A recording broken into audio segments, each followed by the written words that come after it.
My first cap for Scotland was against New Zealand in 1981 in Dunedin, and it was obviously against the All Blacks, and it was a very close game, and it was one of these games that we might have just won if a couple of things had just gone the right way. The final score was 11-4 to New Zealand, but we had a fair bit of the game, so it was a memorable game for me in that respect.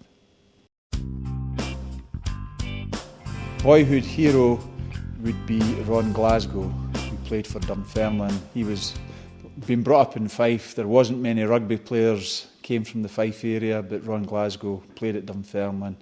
And I was lucky enough to actually play in a game with Ron Glasgow when I was still a young lad and he was a bit older.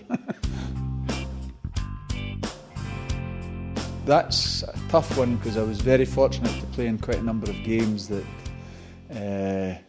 Scotland were successful in and hadn't been for a while.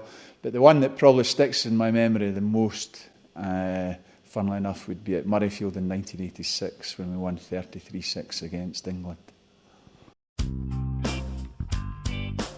Toughest opponent, again, would go back to playing against the All Blacks. I was lucky enough to play against New Zealand 10 times, and in 8 or 9 of these games, Murray Mexted was the number 8, and well, he was a pretty formidable player, an athletic, mobile number 8.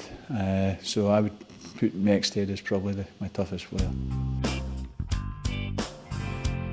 I would have to probably bring Selkirk bias into it, and although he used to frustrate the life out of me at times when we weren't winning enough ball, and I'd turn round and ask him to kick the ball up the park, but he would run, and that was John Rutherford, and he could do such damage when he was running. But occasionally it was quite nice when he just kicked the ball and the forwards could just go after that. He could roll the ball into touch. It was far nicer seeing a line out 70 metres up the park than John running, trying to run out of our defence.